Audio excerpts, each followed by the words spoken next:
virtually to your local historic and nonprofit Earl and Rachel Smith Strand Theater. My name is Andy Gaines. I am lucky enough to call myself the general manager of this last historic theater in Cobb County.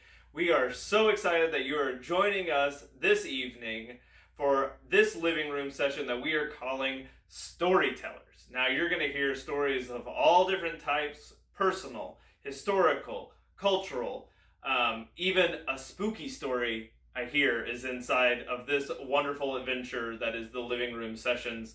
So sit back, grab a beverage of your choice, your favorite flavor of popcorn, put up your feet, and we present right now Storytellers. Thank y'all. So this is how my story goes. The Kennesaw House was a restaurant in 1979. My parents, my mother, my grandmother, still had their furniture store up on the square in Marietta.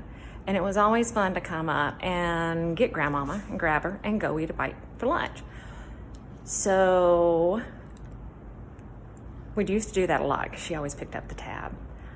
We closed the family furniture store in 2001, and that's where I was working. At that point, I left and I came up to the Marietta Museum of History, and I've been working here ever since. Well, after starting in 2001, maybe a few years later, my brother, who'd been in several times, comes in with his daughter to visit the museum. As we're walking through, he stops and he turns and says, "Sis, you know what? I just remembered something." And I said, "What's that?" And he said, "This is where the cafeteria was." I said, "Yeah, it is. There were the steam tables, and this is where you picked up your tray, and then you went over and you sat down in a chair over here." And he said, "Yeah, I remember coming up and getting grandmama and coming over here for lunch. And as we went through the cafeteria line, she picks up her tray and turns and says, 'You know, this is where your grandfather and I lived when we first got married.'" Now that was kind of a surprise, but he said, "Really? That's cool." They went and sat down and had lunch. He had not thought about that conversation again until, like I said, a few years ago, when he's standing there, that spark hits. We knew that my grandparents got married in probably 1925, 1926, and that they lived in a boarding house on Cherokee Street, which is now the parking lot of the Mays Ward Dobbins Funeral Home. And then when they got pregnant with my mom, they built a house down on Forest Avenue. But we asked my mom, she'd never heard that they had lived here. So it's kind of cool to work here because it's almost like I'm coming back to my old family home place, because after all, this is where it all started with my grandparents. Hi there. My name is Barry Lancaster. I'm one of the performers at the Earl and Rachel Smith Strand Theater in historic Marietta, Georgia. I live in Marietta, Georgia now, but I've not always been from here. You see, I grew up and lived in a little bitty town in Arkansas called Swifton, Arkansas. Population 867, and that's counting the dogs and the chickens. And when I moved to Marietta back in 1984, one of the things that I noticed is that life here in Marietta is not that much different from life in Arkansas. Let me tell you what I mean. One day, I was at work, and I got a phone call from my wife, and she said, "Barry, Uncle Ted has just passed away, and the family wants to know if you will preach his funeral." So I said, "Well, of course." And she said, "Well, the funeral is Friday at 2 o'clock, and it's going to be just simply a graveside service because Uncle Ted wanted to be buried on the family farm." And I said, "Okay, I'll be sure and take off early enough so that I'm not late." Well, Friday came, and wouldn't you know it, it was an extra busy day at work. And my wife calls and says, "Now, don't forget, the funeral is today at 2 o'clock. She said, "I'm going to go on up early and help them get things set up, so here's directions on how to get to where Uncle Ted is going to be buried." So she starts telling me about all these different kinds of trees and big rocks to look for because it's way out in the country on the family property. And so I'm scribbling all this down as I'm trying to work. And so whenever I hang up with her, I get caught back up in work, and wouldn't you know it, I'm starting to run late. Well, I left work, and I ran home, and I threw on my suit, and I grabbed my Bible, and I took off for the family farm. And before you know it, I'm trying to follow these directions and find these trees and these rocks that my wife told me about. And next thing you know, I'm totally lost. And I thought, well, that's it. You know, I've missed Uncle Ted's funeral, and the family's going to be gone, and I'm going to be in big, big trouble. And about that time, I came around a bend in the road, and I look out into the middle of this field, and I see two guys out there with a backhoe, and they're covering up Uncle Ted's grave. And I thought to myself, you know, that's it. I've missed it. The family's gone, and all I'm left here with is just these two guys and a backhoe. But I thought to myself, I promised the family that I was going to preach Uncle Ted's funeral, and by golly, that's what I'm going to do. So I got out of my car, and I walked over to where the two guys were standing, and I said, fellas, would y'all give me just a few minutes here? And they said, well, sure, go right ahead. So I took out my Bible, and I flipped over to the 23rd Psalm, and I started reading, the Lord is my shepherd, I shall not want. He makes me lie down in green pastures. And out of the corner of my ear, I hear one of the guys say, amen. And I thought, well, you know, this may not be too bad. So I start talking about what a great guy Uncle Ted was, and how much we all loved him. And I flipped over in my Bible to John 14 and started reading there, you know, let not your heart be troubled. You believe in God, believe also in me. And I got a couple more amens. And before you know it, I preached a pretty fiery sermon right here at this gravesite with just two guys and a backhoe. And so as I finished up with a committal prayer, I turned around to leave, and I told the guys, thank you fellas, I appreciate it. And they said, you are welcome. So I started walking to the car. And as I'm walking away, I hear the two guys start talking. And so I slowed down so I could hear what they said about my fiery sermon. And I heard one of the guys say to the other, have you ever seen anything like that before? And the other fella said, no, I sure haven't. And I've been putting in septic tanks for over 20 years. Hello, my name is Shea Lee. I am a storyteller with the Ghosts of Marietta, and tonight I am going to be telling a story about Marietta Square. Now, the square has been home to several antique shops over the years, but I'm going to tell about a particular occurrence that happened at one of the former antique shops. Now, many years ago, a woman named Rita retired from her job as a corporate headhunter to pursue her passion of buying and selling antiques. Now, she was very interested in renting space in Marietta Square, and one day, while visiting the square with her daughter, noticed an existing antique shop that had consignment space available to rent. They step into the store and are immediately taken by all the beautiful antiques from a bygone era. They notice a beautiful gown that's on a mannequin in the back corner, and right next to that gown, they see a military jacket, a very well-preserved military jacket on a Civil War bust. A very lifelike Civil War bust. Now, Rita talks to the store owner for a little while, and then her daughter excuses herself to go use the bathroom. Now, I'm going to pause the story right here and let you know that the daughter was an adult and not a child.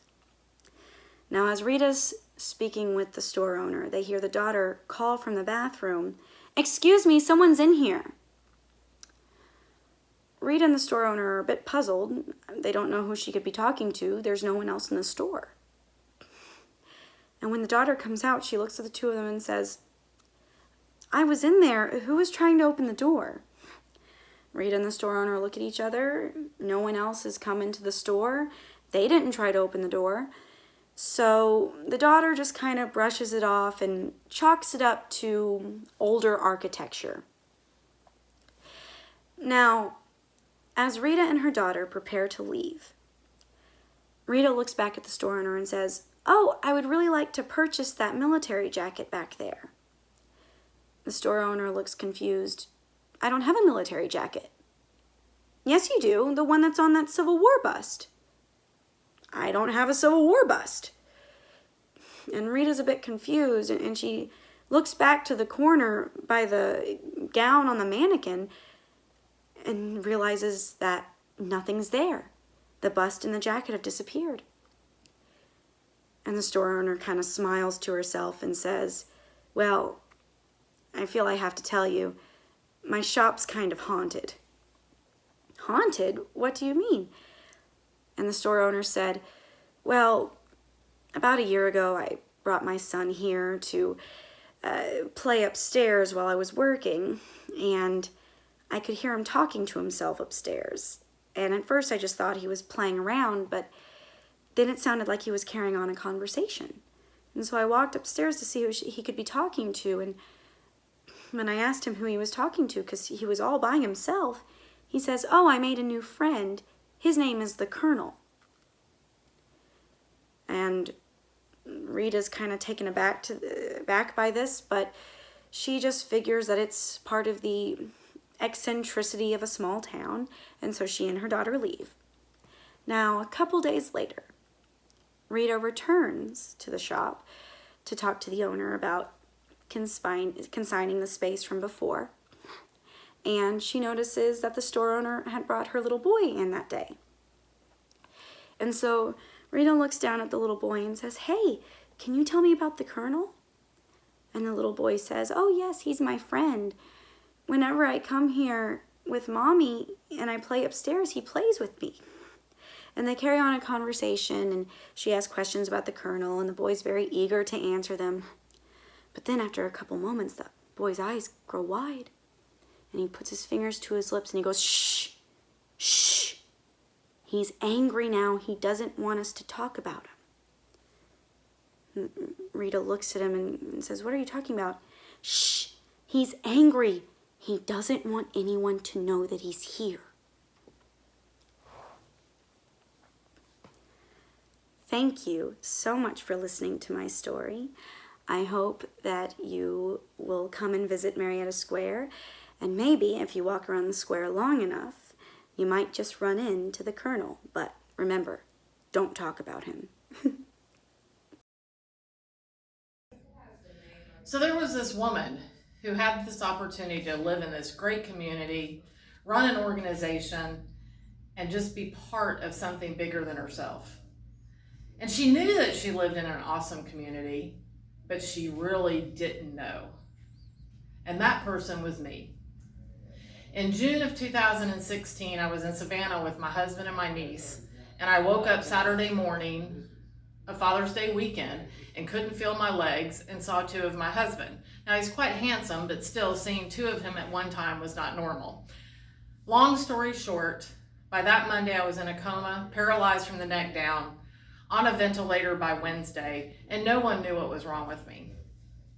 Took a couple of weeks, and it was determined that I had Guillain-Barré syndrome with the Miller-Fisher variant.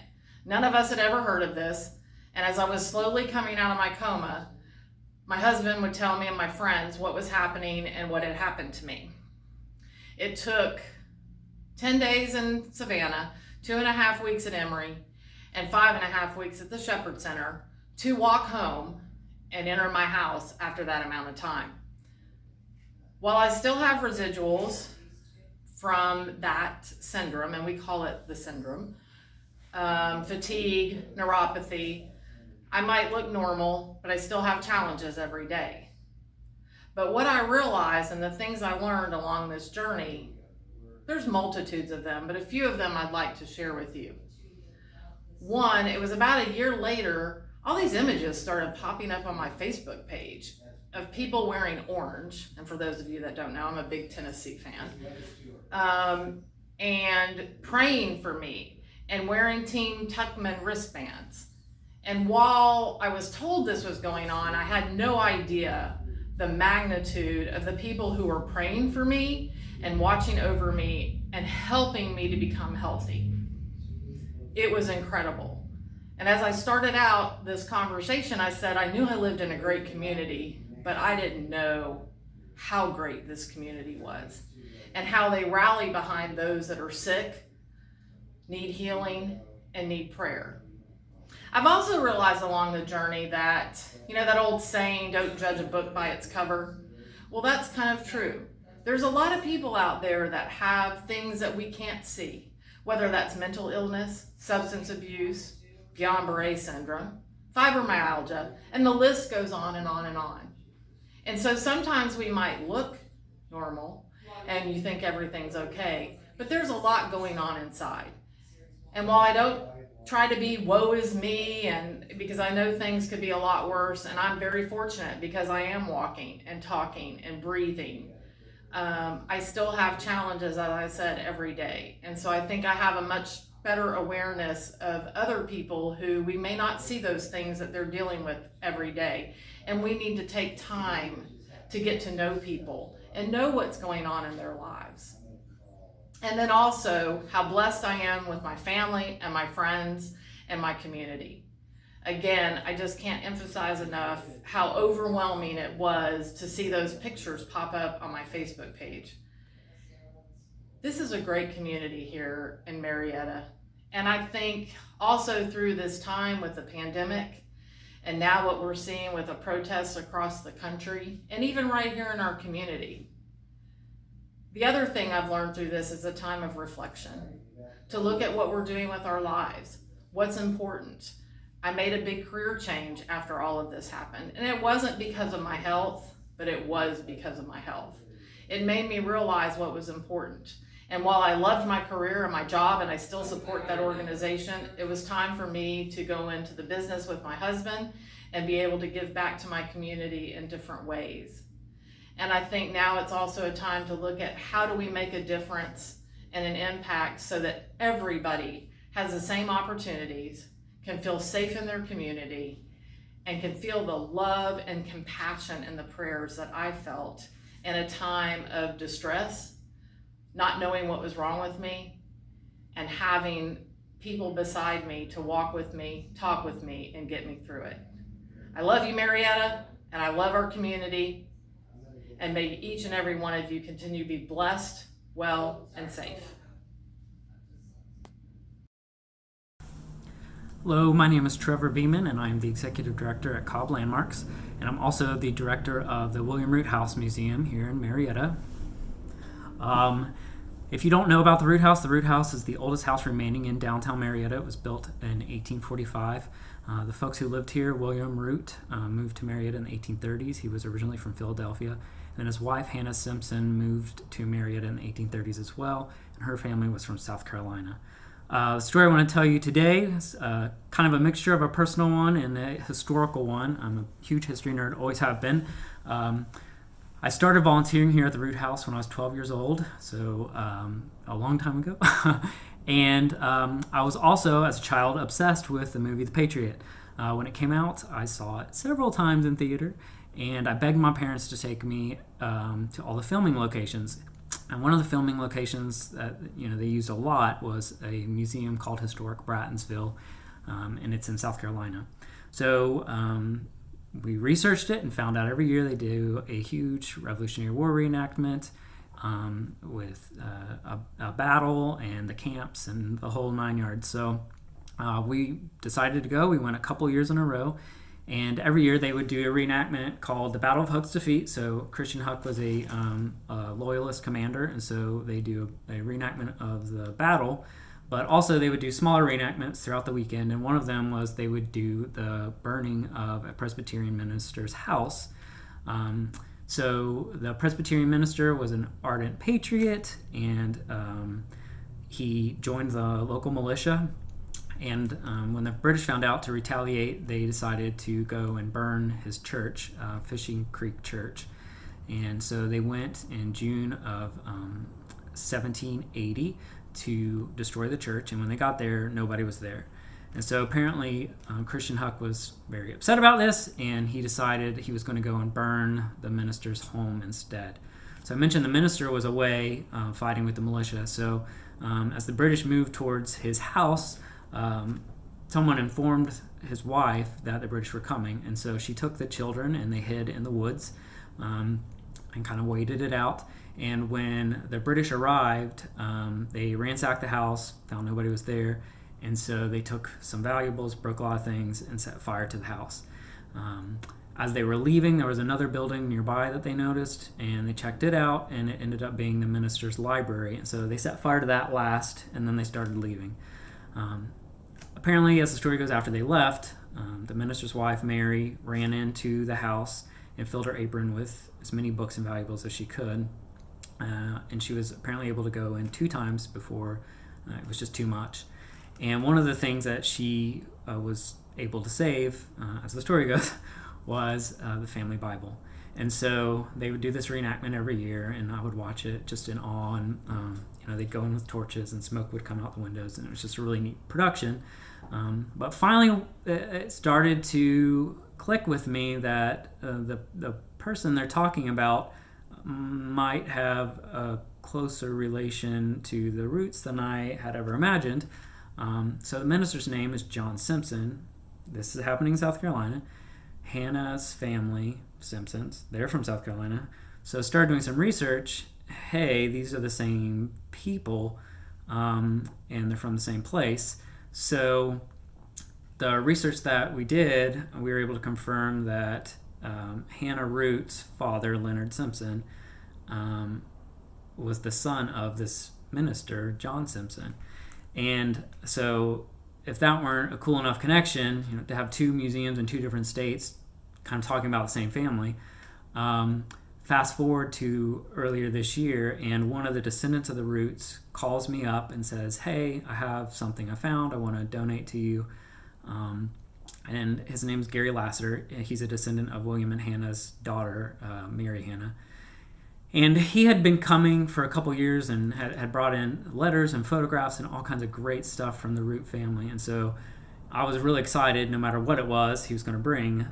But when he showed up, he had a container with something in it and started telling the story.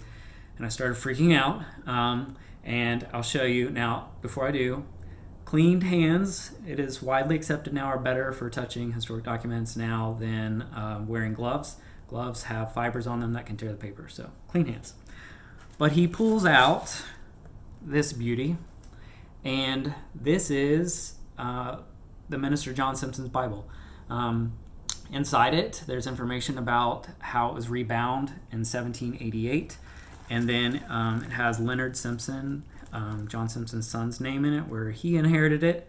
And then Leonard lived with William and Hannah when he was elderly and passed away in 1856. And then it has William Root's name in it from when he inherited it.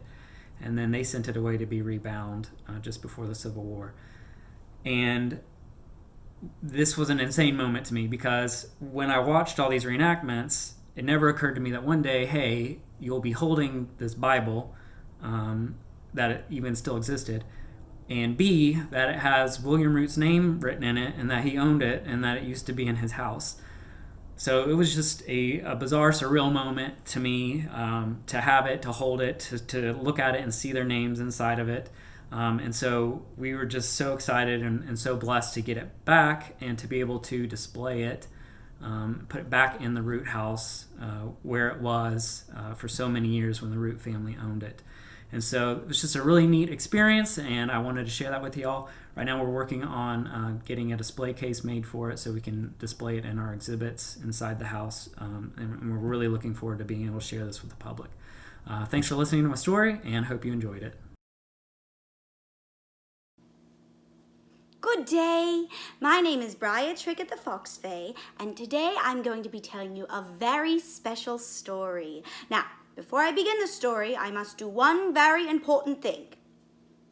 I must get my storytelling hat. Oh, wonderful. That feels so much better. I love my storytelling hat. It was given to me by a fairy queen. Yes, a beautiful fairy queen. That's why I love it so much. Now, To begin the story, I must clear my throat. Me, la la la la la la la la, All right. There are many things that a fox may know, like how to steal a biscuit from a crow. 'Twas a bright sunny day during mid-spring, and picnics was spread upon the meadow floor. Delectable foods dear gentles did bring, not knowing above them that blackbirds did soar. In a basket rested biscuits fresh baked, and delicious smells rose up and through the air. The owner distracted, and the basket forsaked. The scent then captured a crow in its snare. Up high and through the sky the crow did pass. The sight of the biscuits made the bird grow weak. The crow glided down to the green, green grass, and he snatched the biscuit with his sharp beak. Tweedledee. The crow flew away victoriously, flew through the forest in a great escape, perched himself on a high branch of a tree. Quite proud of himself, he bristled his nape. He savored the moment, not quick to munch, and reveled in the success of his conquest. He noticed not a fox in need of lunch, who was far too clever for this feathered pest. The crow spied the fox, all russet and tan. Russet is another word for red. And she approached the bottom of the oak. The happy crow, unaware of her plan, listened intently as the vixen spoke. For those of you who do not know, vixen is a lady fox. Fair winged one with a beauteous beak, with feathers a lovely and knightly hue. I heard you can sing as well as you speak. Tell me, sweet bird, I must know if it's true. The crow, so flattered by the fox's words, was tempted to sing his new friend a tune. 'Tis simple to stroke the ego of birds. His pride swelled and he was eager to croon. If the crow had noticed the stare of the fox, he'd see a gaze so cold it could drive him south. Opened his beak for his musical squawks, squawks, and the biscuit fell into the fox's mouth. The fox skulked away, content with her work, and ate her biscuit with a smirk. The crow had fallen for the fox's tongue, and he regretted the song that was sung. I'm not quite sure what the moral of that story is. I think the moral of the story is that when a fox is flattering you, you should be a little suspicious, 'cause foxes don't often talk. I mean, I'm talking, but I'm a fox fairy. It's a little different. Yes, you understand. Yes, of course. Well, I hope you enjoyed that story. I have to ruffle my fur out. I hope you enjoyed that story, and I hope you have a lovely day. Thank you for listening. Mwah!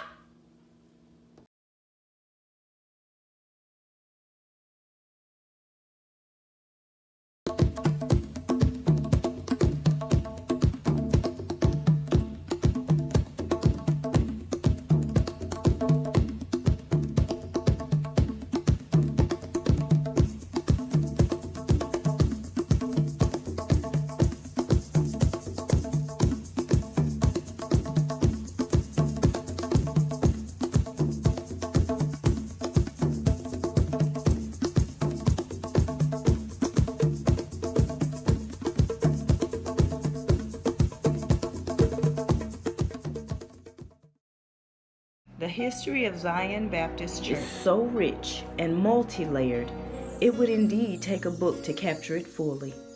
Each story, written or oral, small or large, speaks of generations of people who pursued God with a fierce love, a determined focus to serve Him as He directed, and to teach those following to do the same.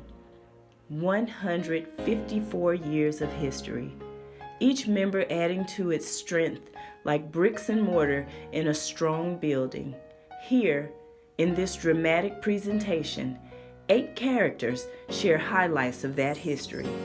All 8 are given the beloved name DICEY in honor of Zion's first member, a young female slave who, by joining First Baptist Church, took the first step towards Zion becoming a reality. ZBC's drama ministry is pleased to present DICEY Speaks.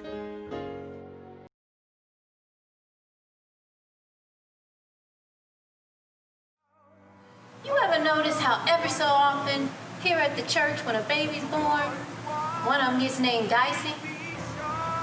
Oh, I thought you might be wondering about that.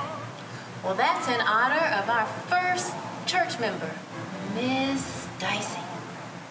She's a mother of Zion Baptist Church now, although it was still called First Baptist Church when she joined. Oh, but she's special, all right. And not because she was the first, but because what it must have taken for her to be the first.